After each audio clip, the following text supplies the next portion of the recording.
There was no HBCUs who made the preseason top 25 this year, but there are 3 schools who got votes to be in there, even though they didn't make the final cut. And that still paints a picture of who they feel the best HBCUs will be on a national scale. Oh, yeah, it's Locked On HBCU. Play my music.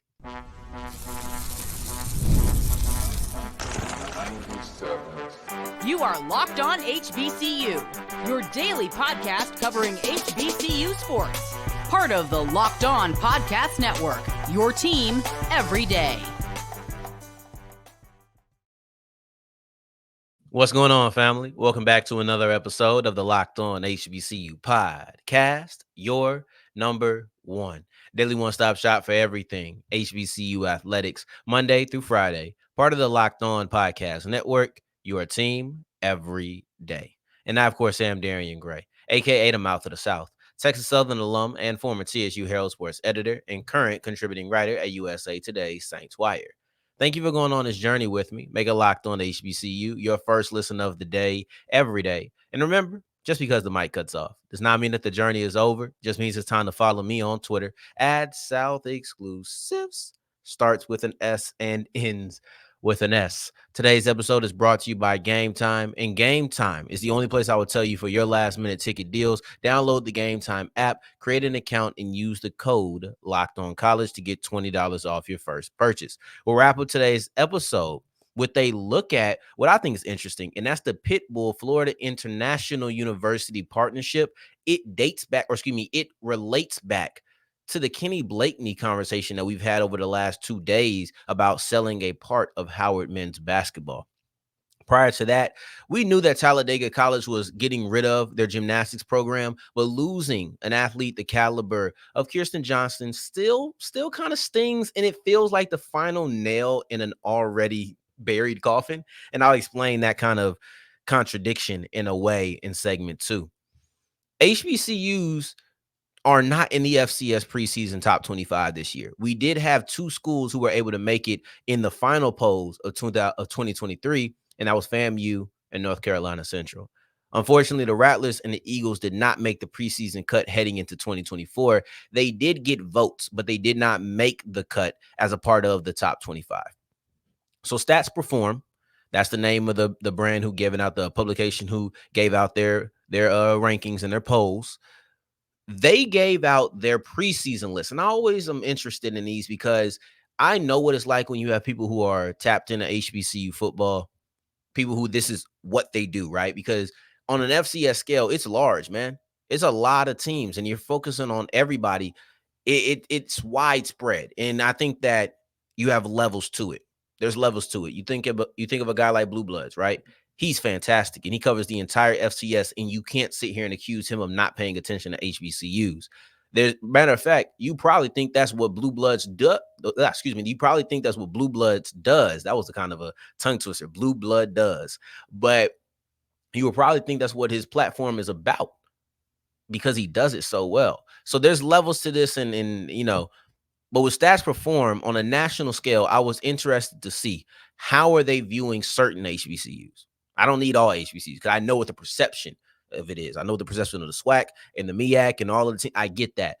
But the top dogs, where are the top dogs ranked if we're speaking nationally? And I think the MEAC has a little bit of an advantage to this. I know that over the last 3 years, FAMU and Jackson State have been the highest ranking HBCUs at the end of the poll.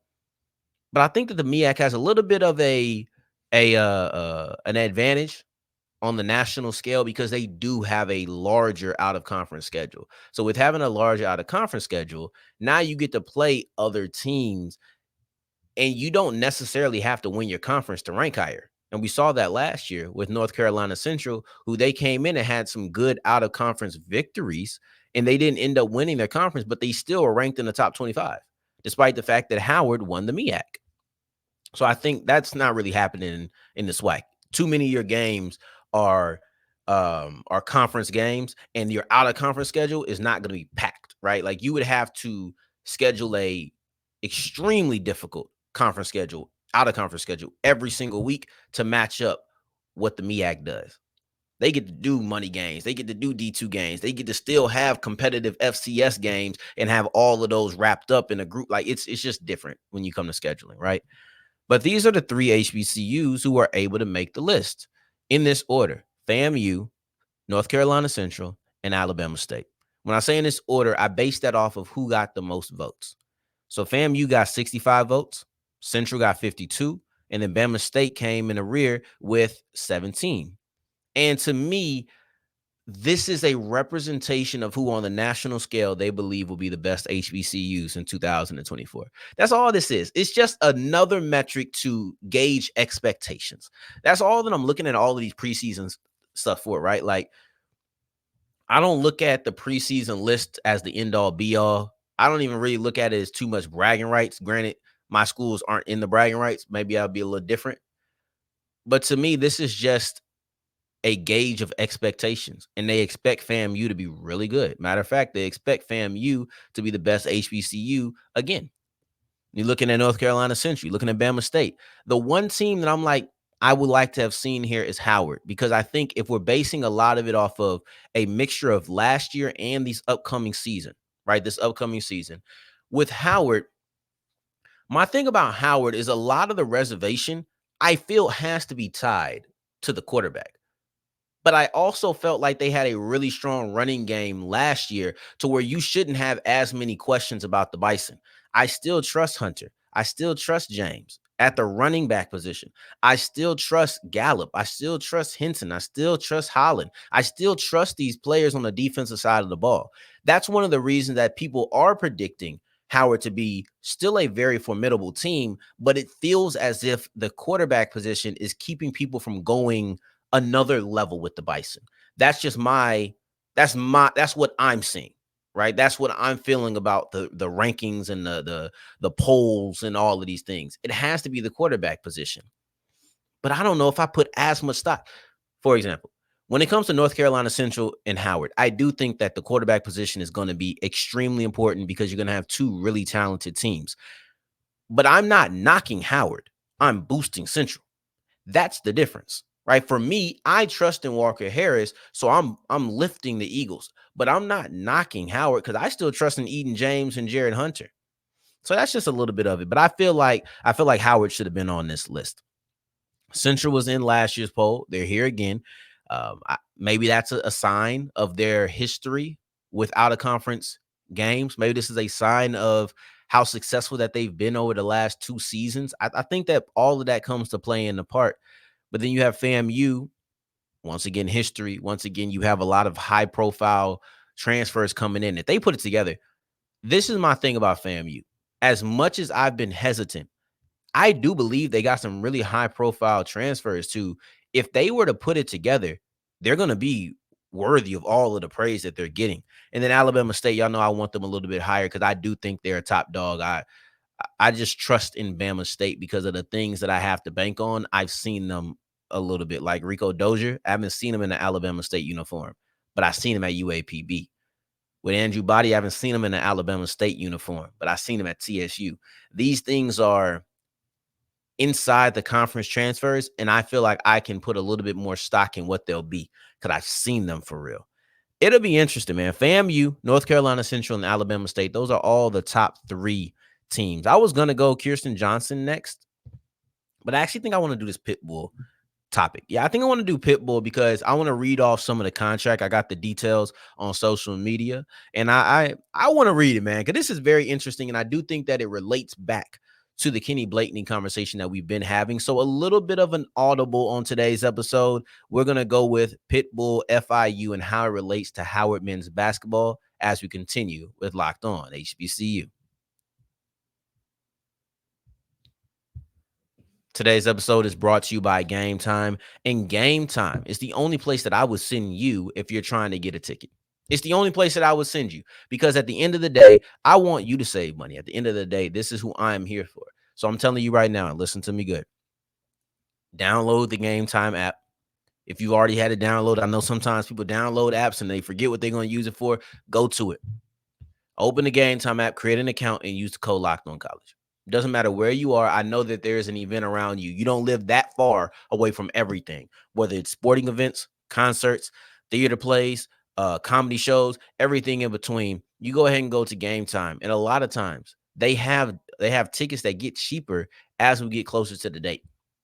Then they also have they have tickets on sale an hour after the beginning of the event, whether that's sports or if that's a concert. So it's up to you. All you have to do is go ahead and go to the Gametime app, create an account, and use the code Locked On College. You'll get $20 off your first purchase. Just use the code Locked On College when you download the Gametime app.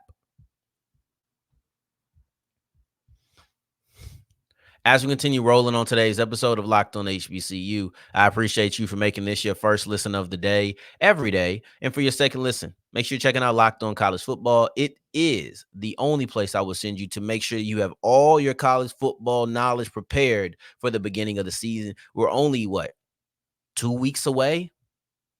A little over 2 weeks away, or maybe a little under 3 weeks away, because it's the beginning of this week right now. Go ahead and go to Spencer McLaughlin and check him, or excuse me, go to Locked On College Football and let Spencer McLaughlin actually educate you on everything you need to know on the college football season. Pitbull, Mr. Worldwide. It's only right that Mr. Worldwide partnered with Florida International because those brands just made too much sense. I have a list of brands that make sense with HBCUs as well. But I first want to break down why this is important. Because on one hand, it just seems like we're trying to interject HBCUs into this conversation. Pitbull signed a deal with FIU for naming rights of their stadium. What does that have to do with Black college football? What does that have to do with Black college athletics? Well, I'm gonna tell you, I couldn't help but think to Kenny Blakeney, and I feel like part of him has the right idea. There was always the part that I think that Kenny Blakeney's ideas are very intelligent.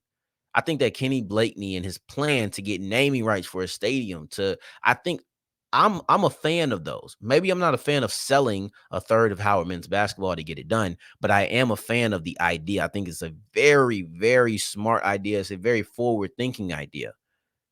And then I see something like this literally the day after, maybe 2 days after we talk about it. If you talk about the first day we started, which was Monday, this conversation is carried over through a half of the week now. But every time I felt it was important. I felt it was important because this was crazy news that we had to talk about on Monday. And then you're looking at on Tuesday, the other side of the argument of why he wanted to do this. And now you look at the fact that I don't think it's that far away. When you have a deal like Pitbull with FIU, and it's as publicized as it is, and it's as discussed as it is, this is something that I do feel like people are going to continue doing because the universities are aware. There's less than a dozen of all the universities, less than a dozen actually have naming rights on their stadium. But I don't know if all of the entertainers were actually aware of this. The schools knew what they could do. But then when you get Pitbull and he comes in and say, you have $6 million, this is now Pitbull Stadium for the next 5 years, period. Right? Let's read off some of this contract because I think a deal of this size and publicity, A, needs all of the facts out, and then B, could have heavy impact because Kenny Blakeney wanted to get naming rights on the Howard men's basketball arena. So, like I said, this deal goes from it's 5 years. It goes from August of 2024, so right now, until August of 2029. He also gets the right to re-up. He is the first right of refusal, I believe, is the business term and how it's said. But here goes some cool things about this deal, and forgive me as I look on my phone. But Pitbull will be referred to as the official entrepreneur of FIU athletics. Essentially, everywhere he goes, he's probably going to be repping that brand. Pitbull is granted the right to use the stadium for up to 10 days annually during the agreement's term. Okay, so if you get an entertainer, that continues on. And we'll get to some of the entertainers as we go on. His vodka will be the preferred brand distributed in the stadium, right? So these are things that are for him. That's kind of where it stops. But he has to create an anthem that will be played at all of the games. He has to create 12 social media posts per year. And then he has to appear at one athletics fundraising event per year. At least one, right? For a 3-hour block of time.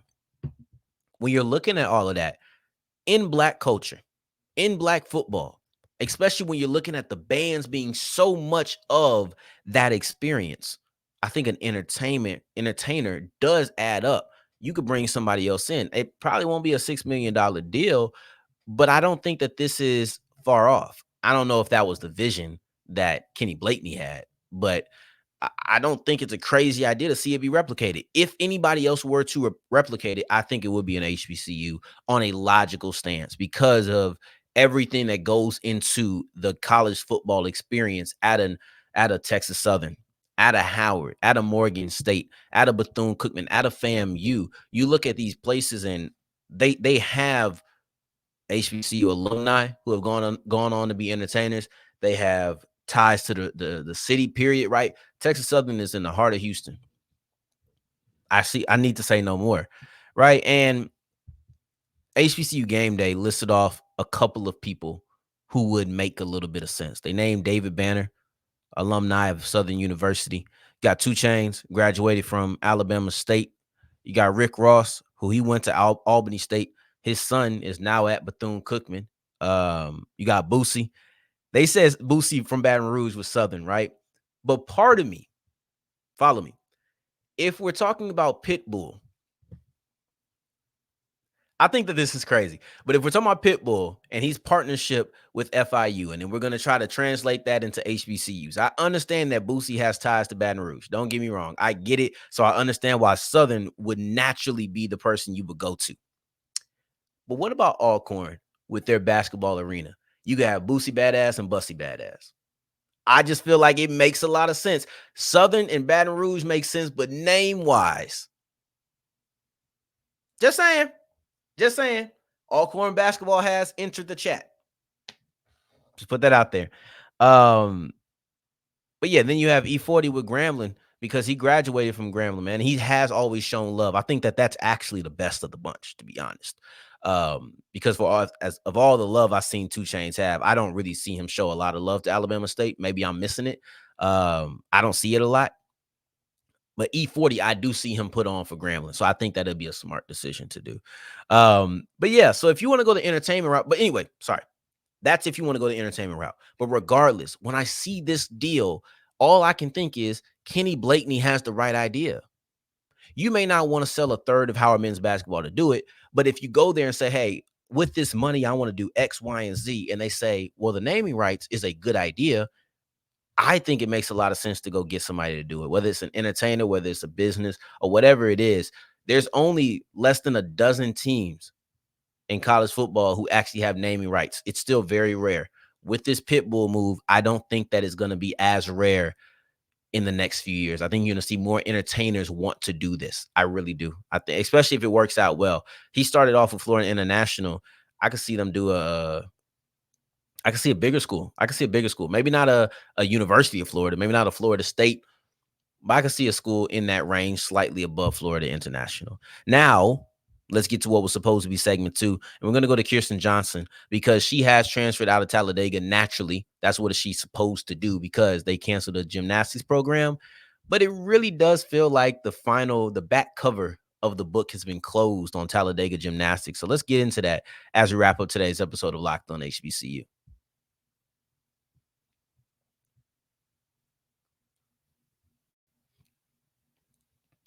As we're wrapping up today's episode of Locked On HBCU, I appreciate you for making this your first listen of the day every day, for you, making all the way to segment 3, and I thank you 2 times for that. On Friday, we have Fred McNair, y'all. I'm very excited. We have Fred McNair to talk about his departure from Alcorn. We have the whole fiasco with Texas Southern and landing in Southern. I will promote this on tomorrow's episode a little bit earlier, but we're gonna go live premiere yet again. I really do appreciate y'all for making it to segment 3, so my everyday has heard it first. But we're gonna have Fred McNair on the show. We're gonna do another live premiere, probably push it back a little bit, 6 o'clock, 7 o'clock Central Time. I haven't quite decided. Hopefully, I'll have an answer for you by tomorrow. But Kyrstin Johnson, she's gone, and the worst part about it is it feels like the final closing to this Talladega gymnastics story. And I knew when they talking about we're going to do fundraisers for this, that, and the third, I knew that nothing was coming from that. And I really did. I don't blame them from trying, but I knew it wasn't going to happen. Like, just naturally, I was like, the chances of this actually working are very slim. So, with that being said, what happens with these athletes? And of course, they're going to transfer out. I wish I could have seen Johnson go to Fisk. That would have been great. I would have liked to see top talent like her then go to the next HBCU gymnastics program. Understand everything don't work that way. She done a lot this year. She was a national champion in the vault of the USA Gymnastic National Championship. She won that event. I thought that she was, we looked at the numbers. She was very close to being the all-around champion, but she was on the podium at the end of that, won bronze. I think the fact that she won the vault and Morgan Price, a fellow HBCU gymnast, actually won the all-around takes away from the fact that Kyrstin Johnson, as a true freshman, came in and won bronze in the all-around as well, because she actually won gold in something else. But she was super close, and not just 3-1. I mean, super close when you're looking at numbers, when you're looking at how she performed. It was just a minor slip up, man. I'm telling you, if you go back and you check it out and look at the USA Gymnastics National Championships, you'll see just how close she was in the distribution between her events. A minor change, I can't remember what event it was, but a minor change would have led to her winning the all-around as a true freshman, man. But speaking of Morgan Price, I think that I think that Kyrstin Johnson could have been like Morgan Price for Talladega College.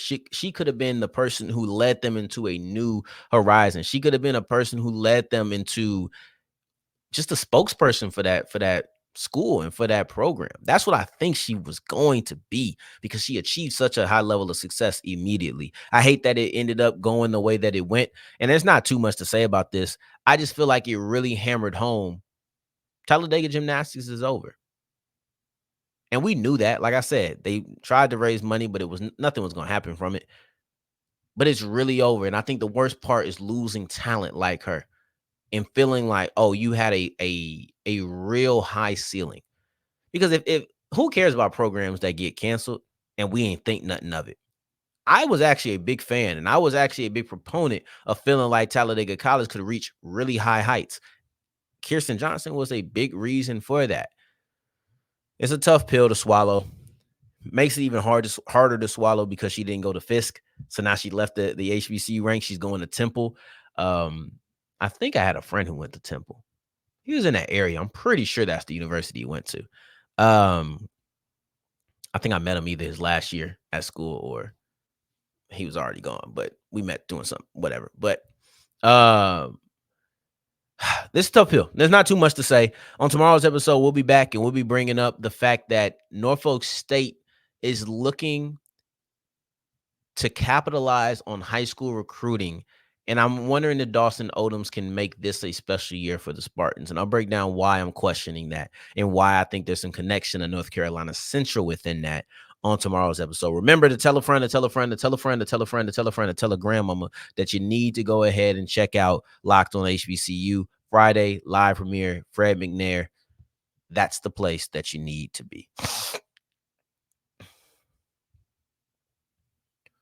And on tomorrow's episode, we'll be back with Norfolk State because I think they have a little bit of recruiting history that makes you wonder if this could be a special year for Dawson Odoms and the Spartans.